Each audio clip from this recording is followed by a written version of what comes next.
Welcome to the deep dive. Today, we're really getting into some complex stuff. We're looking at source material that takes a well-known story, the parable of the Minas from Luke 19, Right. and it flips it. It's not just about, managing money well. It's presented as this huge blueprint for, like, cosmic order and divine justice. Exactly. If you've always just seen it as be responsible with what you're given, well, prepare for a shift.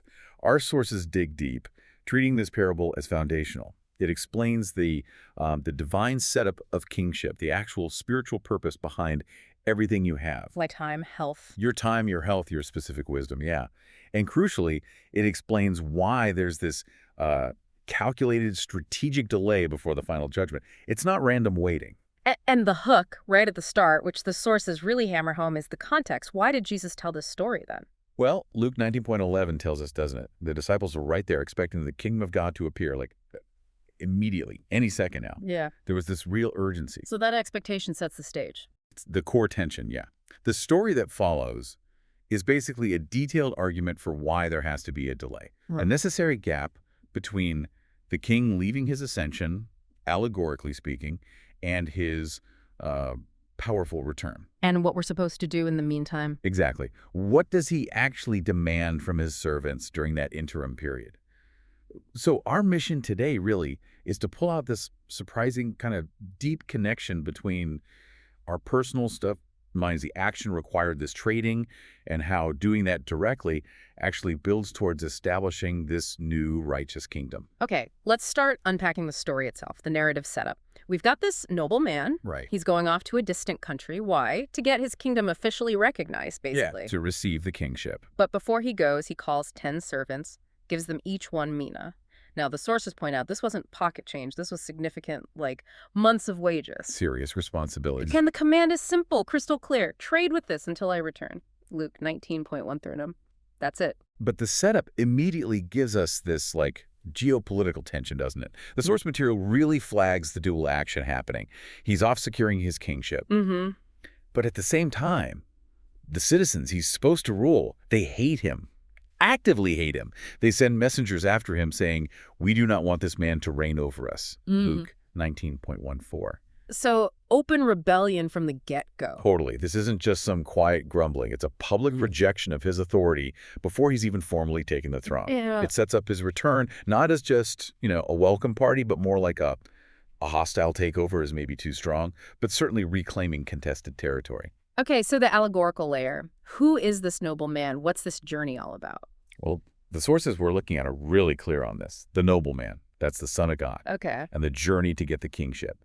That ties directly to the Son's plan to inherit the created realm. That phrase comes from Hebrews 1.2, but here's the key thing, how he inherits it. It's not just by divine right alone. It's specifically through the method of the cross. John 10.17 hints at this. The cross is the method of gaining the kingdom. Yes, it's crucial because the Son, even though he's the eternal creator, chose to become a creature.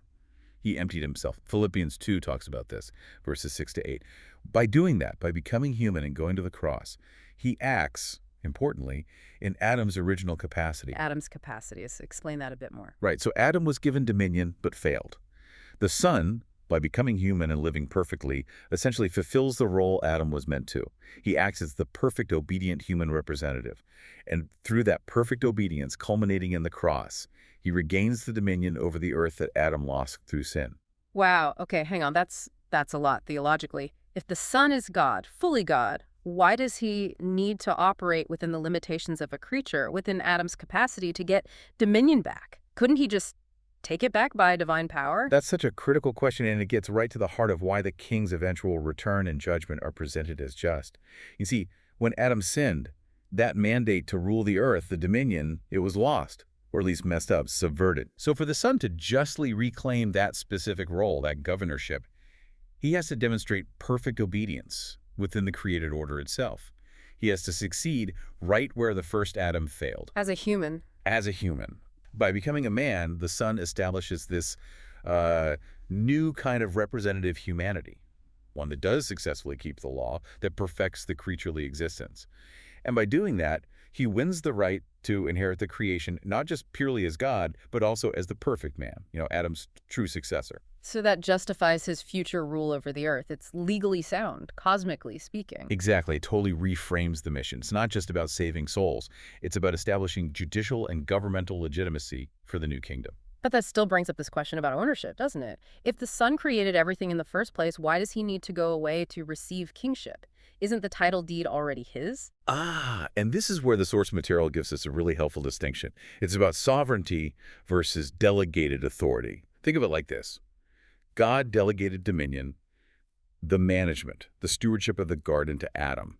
Genesis 2.15. Okay, like a leaseholder. Exactly. Yeah. God's the landlord, Adam's the tenant, given the job of running the property.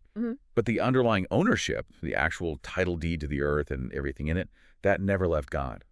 Psalm 50, verses 9 to 12 makes that really clear. God owns it all, fundamentally. So I've got ownership, which is God's, and then management, which was delegated and then forfeited by Adam. Precisely. So even when Adam fell, even when he became, as Jesus says in John 8.34, a slave to sin, and Satan sort of took over as the authority over the air, as Ephesians 2.2 puts it, even then, the actual land, the property itself, remained God's. Leviticus 25.23 says the land is mine. So the nobleman, the son, he's going to retrieve the governing right. The proper exercise of dominion, which got all twisted by rebellion, he doesn't need to ask permission from anyone to judge or rule. His authority is inherent.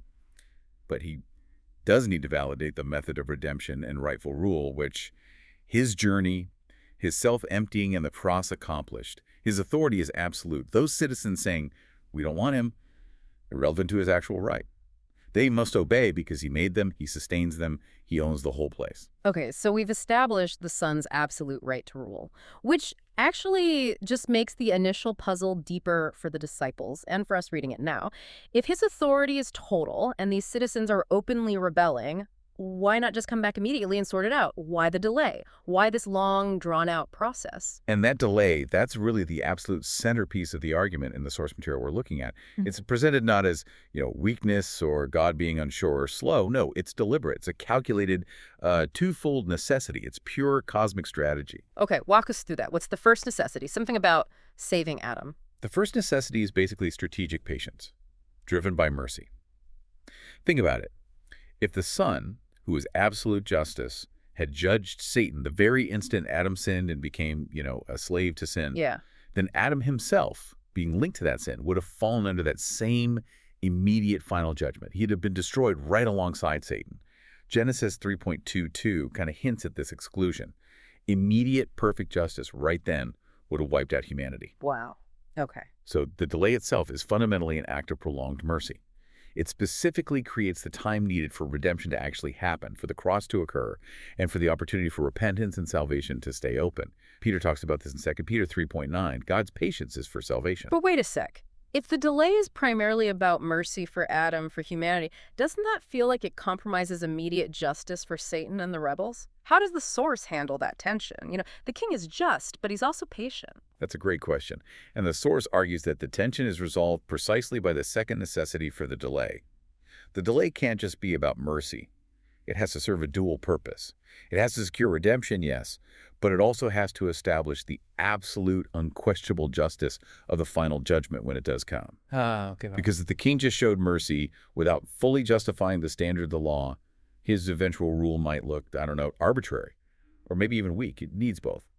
Mercy extended and justice vindicated. So that leads us to the second necessity, validating the commandment, the law. Exactly. This second point really shores up why the delay is structurally necessary. The Son isn't just aiming to defeat Satan, the creature. He's aiming to eliminate sin itself, the very principle of rebellion, and its devastating effects on creation. And what defines sin? The law does. The commandment. That's the fundamental operating principle of the created order. Psalm 89.14 says righteousness and justice are the foundation of his throne. So, if the law is going to be the standard for the final judgment, and the source points to John 12.48, where Jesus says his word will judge, Right. then that law has to be proven beyond any doubt, cosmically speaking. That's the absolute core of it. The delay allows for the law to be demonstrated to be a true principle. Yeah. That it's actually possible for creatures to keep it.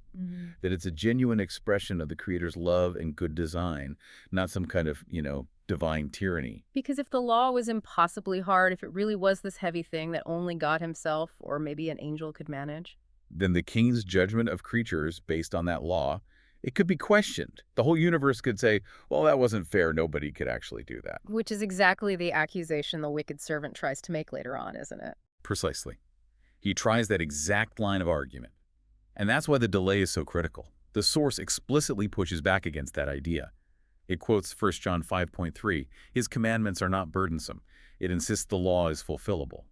The delay allows creation, allows history to unfold and demonstrate the absolute horror, the chaos, the violence, the suffering that results from rejecting the law. Think Revelation 16.4, the rivers turning to blood because they shed the blood of saints and prophets. So history itself becomes this like cosmic courtroom drama, demonstrating that without the commandment, everything falls apart. Yes, exactly. This grand unfolding experiment validates why the law is necessary and good. It proves that when the king finally does judge based on that law, his judgment is righteous because the standard itself is righteous and achievable. So the nobleman's reputation, his very character for justice, kind of hinges on this whole demonstration playing out. Absolutely. If he just came back immediately and judged the rebels without first showing that the standard they rejected the law was both true and possible to keep, well, then that accusation of reaping what he didn't sow, it might actually seem to have some weight. But by delaying. By delaying, he allows time for witnesses to be raised up, a specific, set number of faithful servants. And their lives, lived in obedience to the law, prove it's good, prove it's possible. So that perfectly sets up the role of the servants and their trading. It's not just busy work. It's literally evidence gathering for the final judgment. You got it. That's the function. The law's truth, its solidity, its goodness, it needs to be demonstrated by these witnesses. The source links this to Revelation 6, verses 9 to 11, the souls under the altar, waiting until the number of their fellow servants is complete. These are the ones who, crucially, are empowered by the Holy Spirit, Acts 2.38, receiving the Spirit for obedience. And they actively keep the law. Their obedience, their trading with the resources given, provides the necessary, tangible proof that the commandment is a true principle, not some unjust demand. Once that proof is in, once that number of witnesses is complete, the Son is then perfectly justified to return and apply that very law as the standard for final judgment. Okay, this completely reframes that command to trade. It wasn't just, make some profit. It was a mandate with universe-altering implications. So let's zero in on that command. First, the mina. What exactly does the source material say the mina represents? What are these resources? Yeah, the mina isn't just money, though money is included. It represents all the resources the king gives for this specific task. The sources list things like, obviously money, but also time, health, wisdom, specific talents or skills you might have. Basically, any asset or capacity given to the servants to do their job while the king is away. They're like spiritual tools, maybe wrapped in material form sometimes. Okay, time, health, wisdom, money. And the action, the command, trade with this until I return. The source uses the term jangza. What does that trading actually mean in this big allegorical picture? Right, jangza. Trading. It's the act of strategically, intentionally using these resources, your time, your health, your money, your insights, specifically to prepare the way for the king's return and his judgment. But the core definition, the absolute bedrock according to the source, it's proving the truth, the goodness, and the doability of the commandment, the law, through active obedience. Okay, let's make that concrete. If my time is a mina, what's the difference between just spending my time and trading my time? Great question. Spending time is just using it up. Maybe on yourself, maybe just drifting, maybe doing things without reference to the king's law, just goes. But trading time, that means consciously deploying that limited resource to fulfill a command. So if the law says love your neighbor, trading your time might mean actively choosing to help someone when you could be doing something else for personal gain or comfort. Yeah. Or using your time to teach truth or speak righteously when it's easier to be silent. You're converting minutes into manifested evidence of the law. Okay. What about a tougher one, like health? If my health is a mina and I'm struggling with illness or chronic weakness, does that mean I'm automatically failing at trading? No, not at all. Yeah. And that's a really important distinction the source implies. The king provides the capacity, the mina. The trading is about the active intent and the effort you apply with what you've been given. So if you have poor health, your trading might look different. It could involve using your wisdom, another mina, and your endurance, perhaps part of the health mina, even in weakness to maintain faith, patience, and kindness during that suffering. By doing that, you're proving the law's validity. Rejoice always, be patient in tribulation, even under extreme duress. The trading is about the obedience demonstrated, not necessarily the scale of the outward result, which depends on the resource level granted. A servant with very little health who shows perfect patience. They are trading successfully. They're proving the commandment's truth in a way someone with robust health maybe couldn't demonstrate as powerfully. So using my time to serve or using my wealth justly, it's not just being a good person. In this framework, it's providing actual observable evidence that God's law is real, functional, and good, even within flawed human beings redeemed by grace. That is the strategic outcome. That act of obedience prepares the ground, lays the foundation. When the trading period is over, when the required amount of evidence is in, the witnesses have testified through their lives, then the Son can justly return to earth. He can judge the criminals, those who ignored and defied the law, and then establish the new earth ruled by the very law, the very commandment, that the servants just spent their lives proving was true and good. Wow, okay, that connects directly back to that line in Hebrews 10:12. Yeah. You know, the Son sits down at God's right hand waiting until his enemies are made his footstool. How does the source explicitly link the trading to making enemies a footstool? It argues that the making of the footstool is the result, the culmination of the trading.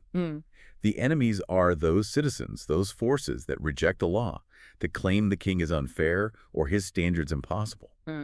By living lives empowered by the Holy Spirit, lives that successfully keep the commandment, even imperfectly but directionally, intentionally. By doing that, the servants are actively participating in the cosmic legal process that justifies the king's return and final action against those enemies.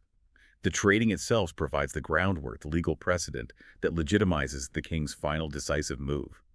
The footstool isn't just about overpowering them. It's about having the proven right to put them underfoot, based on the evidence gathered by the faithful traders. Right, the accounts need to be settled first. Which brings us to the king's return in the parable. He comes back, time's up, and he calls the servants. We see the success stories first. Yep, the faithful ones. First servant comes up, says, "Master, your mina has made 10 minas more." And the reward, authority over 10 cities. Luke 19.1617. Proportional reward. Then the second comes, "Your mina, sir, has made 5 minas, reward authority over 5 cities." Luke 19.18 to 19. The link is direct, isn't it? The reward is directly tied to how successful they were in the trading, how much evidence they generated, you could say, and the reward itself, its governmental power. The source connects this to other texts, like Revelation 20, verse 6, about reigning with Christ, or Hebrews 2, verse 5, the world to come being subjected to. Well, not angels, implying humans. So the faithful servants get resurrected or transformed. Right, and they become co-rulers in the new kingdom, the 1,000-year reign, whatever the precise structure. They help prove the law worked, and now they get to help administer that law in the new righteous order. Okay, but then we get to the third servant, the wicked servant, the non-trader. He comes back, hands over the original mina. Importantly, he didn't lose it, he just wrapped it in a cloth. Luke 19.12, kept it safe, but unproductive. Perfectly preserved, perfectly useless for the assigned task. And his excuse. This is where, as you said, the source material argues the real rebellion is revealed. He says, "Master, here's your mina, which I kept laid away in a handkerchief. For I was afraid of you, because you are a severe man. You take what you did not deposit and reap what you did not sow." Luke 19.3021. And this excuse, this is the absolute argumentative core of this whole interpretation. It looks like fear, sounds maybe even a bit pathetic, but the source argues it's actually a profound philosophical attack disguised as timidity. How so? He's not saying he didn't get the mina. No. He acknowledges he had the resource, his accusation that the master is severe, that he reaps what he didn't sow, that's aimed directly, if subtly, against the command to trade. And what is the trading? It's keeping the law. So he's basically saying the law itself is severe, unfair, impossible. That's exactly the contention. He's framing the king's commandment, the requirement for obedience, for producing fruit, for actively proving the law's goodness as an impossible, unjust burden. He's essentially saying, the standard you set is unattainable for someone like me, a mere creature. Therefore, you're harsh for even asking. His fear isn't really of the master's personality. It's a rejection of the perceived impossibility and severity of the task assigned. Wrapping the mina is the symbolic act of opting out, refusing to even try, because he's already judged the task itself as unjust. But if he was genuinely just afraid, terrified of this severe man, maybe paralyzed by fear of failure, wouldn't that argue for maybe, a bit of mercy rather than condemnation? Why does the source insist this fear is actually blasphemy in disguise? Because the interpretation hinges on seeing the fear, not as genuine, cowering terror, but as a rationalization for contempt. He's using the idea of the master's severity to justify his own deliberate inaction and rebellion. The logic goes, if the master is severe and demanding the impossible, then the master is unjust. And if the law he demands is unjust, then I, the servant, am under no real obligation to try and keep it. It becomes a self-serving loop. It's a direct rejection of the core theological claim that God's commandments are good, loving, and ultimately fulfillable through the grace and power he provides. And the source material uses really strong language here, connecting this excuse to, what was it, bearing false witness? Yes, it links this servant's mindset directly to those who falsely testify that the law is unjust. By doing so, they effectively blaspheme the king, portraying him as severe and unfair. It references Deuteronomy 5.11, the commandment against taking the Lord's name in vain, which includes misrepresenting his character or his law. So the wicked servant's failure isn't just practical or financial, it's deeply ideological. He fundamentally rejects the legal and moral basis of the king's rule. He denies the possibility of achieving righteousness within the created order as defined by the king. Okay, then the king's judgment on him. It's fascinating. He doesn't just say, you're fired. He judges him out of his own mouth. Luke 19.22. Yeah, it's a brilliant rhetorical move. He basically says, okay, you knew I was a severe man demanding profit where I didn't sow. If you really believed that, why didn't you at least put the money in the bank, get some interest? Luke 19.23. It completely demolishes the excuse. The king takes the servant's own warped premise, you're harsh and demanding, and shows that even if that were true, the servant's action or inaction was still utterly illogical and contemptuous. If he genuinely thought the king was ruthlessly profit-driven, the least he could have done out of sheer self-preservation was the absolute minimum, put it in the bank, get some tiny return. Right. The fact that he did nothing just hid it away. It proves his complaint about severity wasn't a real reason based on fear.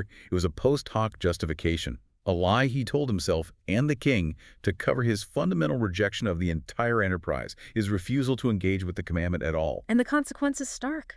The mina is taken from him, given to the one who already has 10. Which illustrates that spiritual principle stated right there in Luke 19.26. Quote, "To everyone who has, more will be given, but from the one who has not, even what he has will be taken away." The servant who successfully traded, who proved the law's validity, gets more capacity, more authority. The servant who rejected the law's validity and the command to trade, he loses even the basic resource he was initially entrusted with. It underscores the idea that these resources, time, health, money, wisdom, they only have value in this context when they're actively used for the king's purpose. Hoarded, unused resources become spiritually worthless, forfeited. Okay, that covers the servants, but there's one final, really chilling instruction in the parable. It's directed at the original rebels, those citizens who sent the envoys saying, "We don't want this guy ruling over us." Yes, this is the final act, the ultimate conclusion after the strategic delay has served its purpose. The king, having settled accounts with his servants and having had his law vindicated by the faithful ones, now turns his attention to those who rejected his sovereignty outright. Luke 19.27. "But as for these enemies of mine who did not want me to reign over them, bring them here and slaughter them before me." It only happens after the servant accounts are settled. That timing is critical in this interpretation. The judgment of the faithful and the unfaithful servants establishes the law's inherent justice and achievability. Only then, with that foundation laid, is the king presented as fully justified in executing the ultimate penalty on those who rejected his legitimate rule entirely. So this stark contrast between those who obeyed the law, the faithful traders, and those who rejected it, the wicked servant and the enemy citizens, really defines the difference in governance before and after the king's return. Absolutely. The source paints a clear picture. Those enemies, those who reject the law, they want what essentially amounts to rule by force, a system based on survival of the fittest, oppression where might makes right. This leads inevitably to the kind of suffering and violence. Ecclesiastes 4.1 talks about the tears of the oppressed with no one to comfort them. They thrive in the chaos that comes from rejecting God's righteous standard. So the king's return isn't just about punishment, it's about restoring proper order. It's fundamentally restorative, yes. It's the moment he forcibly establishes a completely different and this time permanent system of just rule. When the Son returns, he establishes the reign of righteousness and justice, back to Psalm 89.12. He brings true peace, true rest to creation, but only after judging and removing those who built their existence on rejecting that standard, often profiting from the blood of their neighbors, metaphorically speaking. So the whole cycle, the journey, the delay, the trading by the servants, the judgment, the return, it's all focused, according to the source, on proving the law's goodness and legitimacy.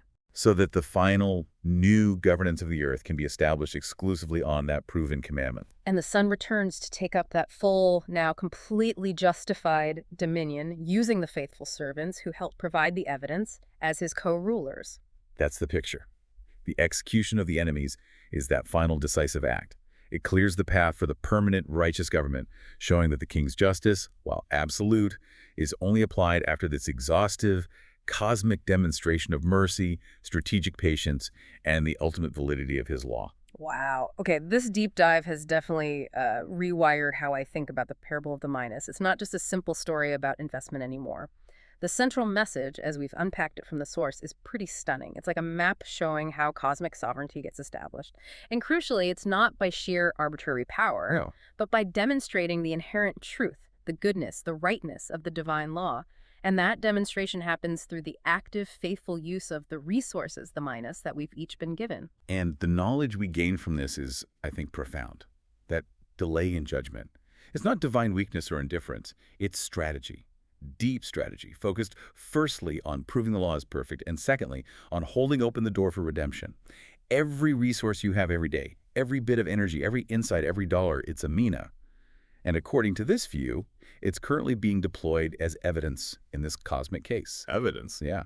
The trading is the essential preparation work that allows the king to return and take up his full justified rule with the law now fully validated as the constitution of the new earth. That puts a huge, maybe exciting, maybe terrifying weight on every choice we make, doesn't it? It reframes just like our normal day-to-day lives. It's not just secular activity anymore. It's part of this grand cosmic demonstration. It really does. So the final thought to leave you with thinking about all this, you now have this knowledge, this perspective on what the trading is truly meant to achieve. It's about proving the commandment is true through your daily obedience, your active choices, thereby preparing the ground for the king's return and his righteous reign. So considering the resources you currently possess, your specific time, your level of health, your unique wisdom, your money, how does understanding their use as direct evidence of the king's just commandment change how you might prioritize your activities today, tomorrow? If your life is part of the evidence being presented, how are you actively preparing the way for the judgment?